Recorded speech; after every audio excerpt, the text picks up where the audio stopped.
Dua insan yang akhirnya berstatus sebagai suami istri selama 2 minggu itu kini sedang berpelukan erat di sofa sebuah koper besar. Sudah dikemas. Hari ini Taeyong akan melakukan penerbangan ke Busan, Korea Selatan. Suara tangisan serta pelukan terelakkan berpisah itu terus dilanjutkan. Sudah, jangan menangis. Surah-surah dia mengerti bahwa Taeyong tak mengajaknya karena pria itu terlalu khawatir pada kandungannya, tapi sekarang malah pria itu yang menangis terseduh-seduh. Minki hanya bisa menggeleng melihat kelakuan ayahnya satu ini. Jadi kau bisa-bisa kedengaran pesawat jika memeluk mami terus. Akhirnya dia menarik diri. Dia pun mencoba menghapus air matanya masih belum siap berpisah dengan ia. Menarik Minki ke pangkuannya, Taeyong mencubit hidung putra kecilnya itu pelan. Jaga mami ya, pintanya dengan nada lembut. Dia pun kali ini tak mengajak Minki agar ia tak kesepian. Minki pun menaruh tangannya ke kening membuat tanda hormat dan tersenyum riang. Juga mereka berdua ya, perintah Taeyong pada pria jangkung bernama Eros itu. Sekali lagi Taeyong menarik pinggang Ian. Ketika dia mendekatkan kembali wajahnya, Ian menahan wajah Taeyong dengan telapak tangannya. Kau tak lihat Jackson sudah menunggumu. Taeyong pun beranjak pelan. Ya, aku akan pergi sekarang. Dengar dia, jangan keluar apapun yang terjadi, ujarnya memperingati Ian entah yang keberapa kali.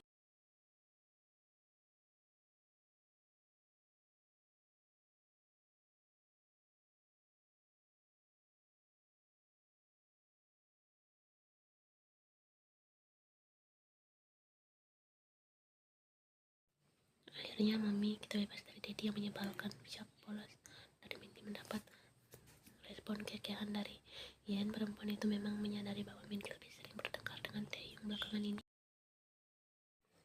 Jangan bilang begitu, di sini banyak CCTV, ujar Ian memperingati sembari menaruh jari telunjuknya di mulut kecil Minky.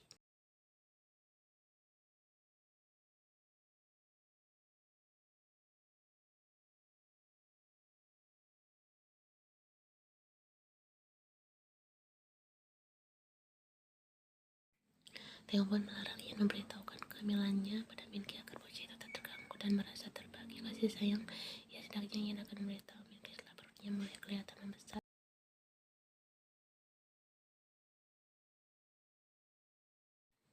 Sinar bulan yang memancar cerah di malam hari tak membuat gadis yang duduk menghadap jendela mendengarkan sinarnya. Gadis cantik itu begitu muak dengan bau pekat setiap harinya, di mana dia terpaksa melihat ketidakmanusiaan yang terdapat Mark di ruangan itu. Lelah, Lalis begitu merindukan keluarga, teman-temannya, namun apa daya, dia hanya bisa pasrah menerima keadaan. Mark memang membiarkannya hidup, tak menyakitinya kecuali dengan merantainya. Namun hal yang membuat Lalis tertahan adalah siksaan mental di mana matanya harus melihat betapa seorang pria yang cukup dia kagumi.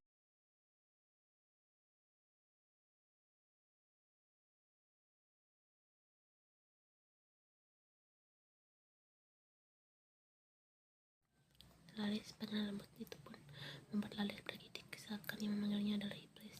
Dari belakang, Mark menyentuh kedua bahu Lalis, mulai membisikkan sesuatu.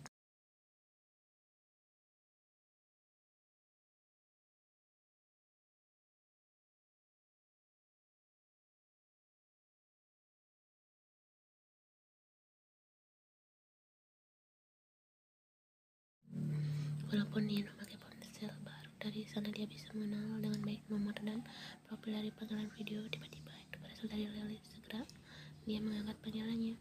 Matanya memelalak ketika melihat keadaan Lalis yang duduk dengan posisi Lalis, where are you? I'm okay. Matikan sambungannya sekarang. Pikir Lalis yang tentu saja mendapat geraman kuat dari Mark. Dan siapa yang bersama? Wajah Lalis gemetar. Dia tak ingin menjawab, namun Mark langsung membalik kamera. Mark, apa yang kau lakukan dengan sahabatku? Kau kasar sekali padaku. Wah, ini pasti karena Taeyong itu, utar Mark dengan tekanan yang mengeras. Dari layar, wajahnya terlihat marah. Lepaskan Lalis, dia tak salah denganmu, Mark. Aku sangat menyayanginya. Tidak, aku mencintaimu, Yen. Aku kira memikirkan bahwa kau menerima orang seperti Taeyong dan meninggalkanku. Jadi aku mohon, datanglah kembali padaku. Aku tidak akan menyakitimu atau temanku ini.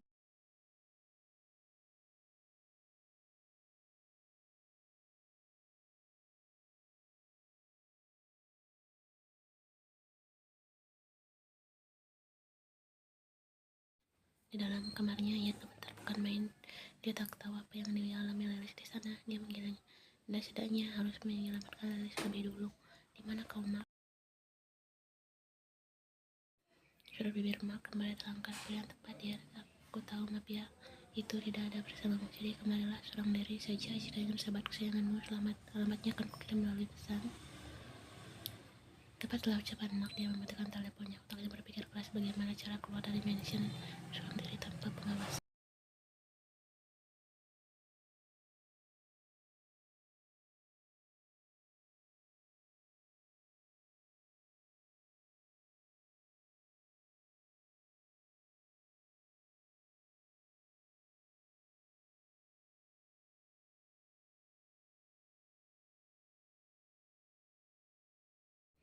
Sorry Lucy, aku terpaksa melakukannya. Ucap Ian menatap Lucy yang dia tampar beberapa kali sampai pingsan. Lalu dengan cepat dia mengganti baju yang dia pakai dengan seragam media yang Lucy pakai.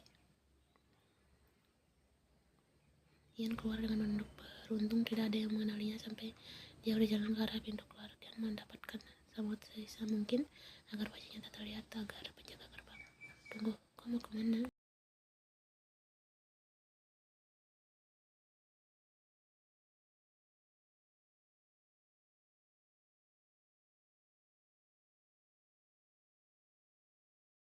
Ian menetap dengan posisi menunduknya dan akhirnya pertama dia mendongak penjaga gerbang untuk mengambil sebuah foto dari kantongnya. Itu ada foto Ian yang diambil dari posisi jauh membuat Ian menghela nafas lega. Setidaknya dia bisa beralibi bahwa dalam foto itu bukan dirinya.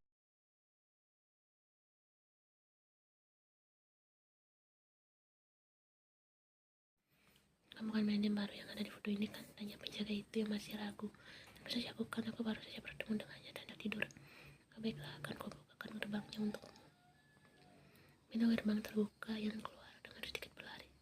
Dia membuka ponsel melihat alamat yang dikirim Mark. Buru-buru dia mencari taksi untuk menuju alamat itu. Setidaknya dia harus menyelamatkan Lilis lebih dulu, tak peduli masalah apa yang mungkin akan menimpanya. Kemudian karena kembali berurusan dengan Mark yang sekarang dia ketahui sebagai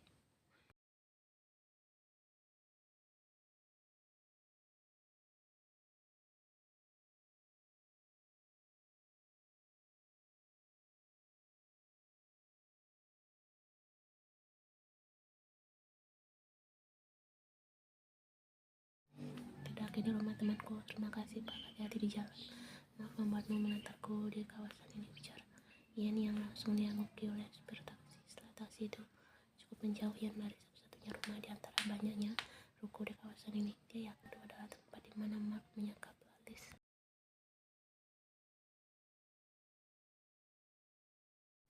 Belum dia menutup pintu, Mark sudah membuka pintu duluan, menyambut Ian dengan senyuman riang. Akhirnya kau datang, ujar Mark menarik Ian ke dalam pelukannya.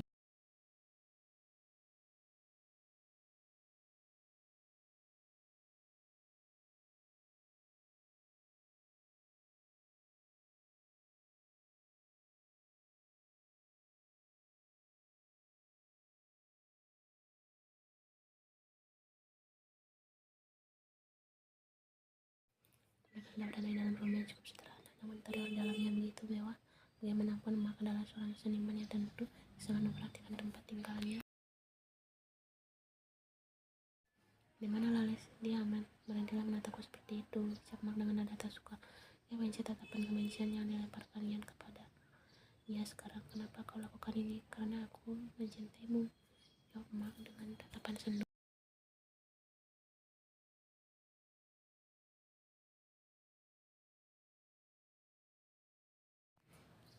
Bukannya senang, Ian tersenyum tipis. Dia sama sekali tak mengharapkan sebuah cinta mengerikan seperti itu dari Mark.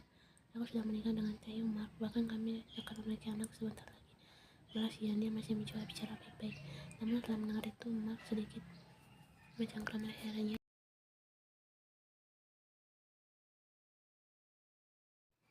Taeyu, kok orang itu selalu mengambil apapun yang harus aku dapatkan. Tapi tidak kali ini, Ian. Mark menjaga ucapannya berubah menjadi hal yang lembut dikala nadanya berubah melembut kembali.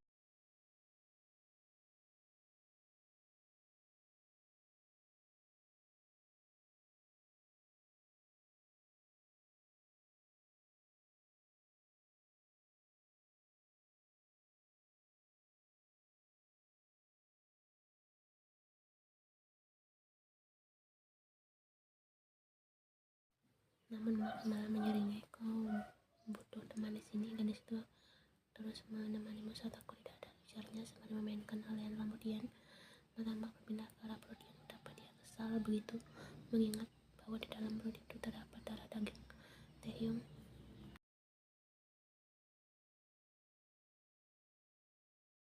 Tidak Mark, kenapa kau begitu? Dia menelurkan seperti biasa, besok aku akan meluk anak itu. Setelah mengatakan itu, Mark langsung menarik Ian menuju kamarnya.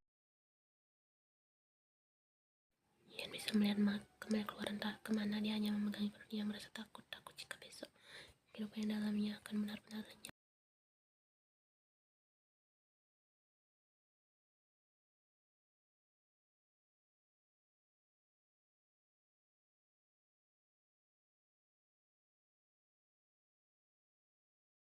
Aku akan tidur di luar, kalian makanlah sesuatu di kulkas yang kusediakan. Setelah mengatakan itu, nyaring karena Mark mengunci pintu dari luar.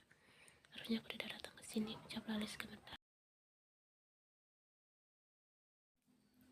Ian makin mengeratkan pelukannya pada Lalis. Bagaimana bisa aku diam saja saat melihat dirimu seperti ini?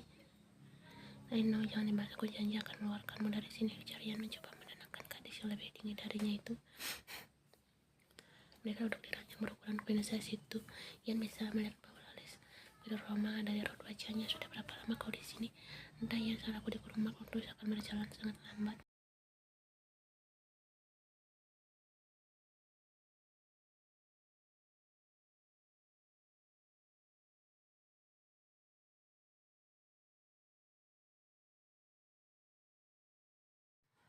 Taehyung, suamiku, ucap Ian. Dia merendahkan suara untuk mengucap suaminya.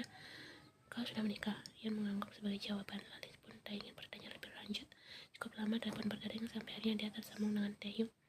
Taehyung, tolong jangan marah padaku lebih dulu. Ada suatu hal yang membuatku terpaksa keluar mention. Diam-diam sekarang aku sedang bersama dengan Mark di kawasan.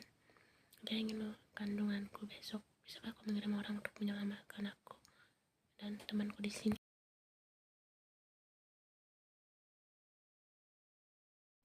Hening, tidak ada suara dari seberang, lalu telepon terputus begitu saja. Ada satu pesan yang dikirim dari nomor Taehyung bertuliskan aku yang akan ke sana. Namun dia malah takut. Dia tak meminta Taehyung untuk pulang dari sana. Dia hanya minta dia mengirim beberapa anak buahnya ke tempat ini.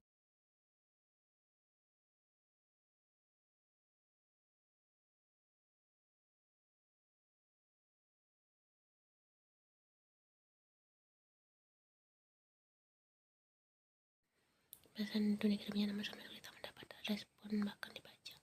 Ia yakin Taehyung tak pernah main-main dengan ucapannya. Bagaimana ini Lalis? Bagaimana jika dia benar-benar datang ke sini? Ian melanggar menepis pikirannya membeli mengantuinya. Dari luar, Mark sedang memantau laptopnya, tepatnya menonton apa yang sedang dilakukan Ian dan Lalis di kamar. Mark memang memasang CCTV yang sangat kecil menyerupai paku di salah satu bingkai lukisan kamar itu.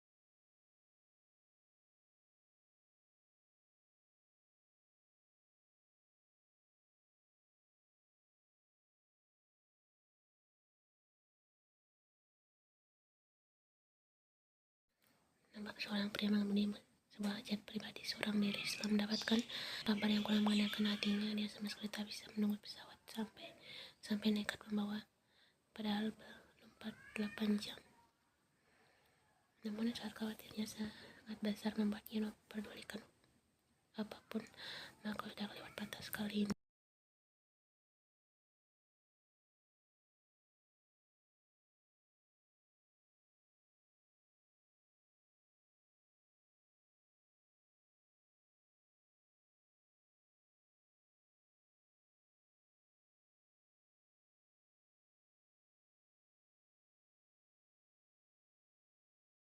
Ian menyambak rambutnya sendiri dengan kuat sekali kepala dengan tangannya. Bibirnya gemetar bukan main, tapi terus dia melakukan itu berulang-ulang sampai apa yang kau lakukan. Pintu terbuka. Saat itu juga Mark berteriak sambil menghampiri. Ian menarik perempuan itu dalam pelukannya kuatnya. Ian mencoba mendorong Mark pun tak berarti apa-apa. Malah kini pria cangkung itu menahan kedua tangannya.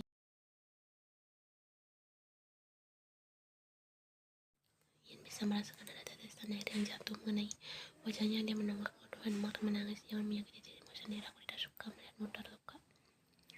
Kalimat itu terlontar dengan nada sendu, namun tak membuat perasaan Ian menganggap Mark. Jangan anakku, pinta Ian membuat bicara baik-baik dengan Mark. menurutlah seperti biasa, aku janji akan mengganti. Kau harusnya mengandung anakku, bukan anak Taeyong, ucap Mark yang memandang perutnya dengan tatapan penuh kebencian.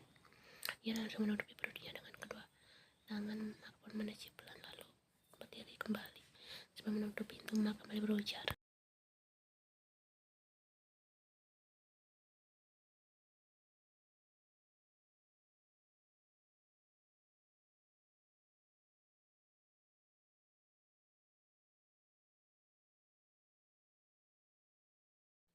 Dan Mark sempat menyunyikan sebuah seringai sebelum menutup pintu dan mengunci kembali pintu itu. Tak kenapa harapannya sekarang berada pada Taeyong. Dia benar-benar berharap bahwa suaminya itu bisa menyelamatkannya. Ia menyatukan kedua tangannya mengucapkan doa agar semua ini cepat berlalu.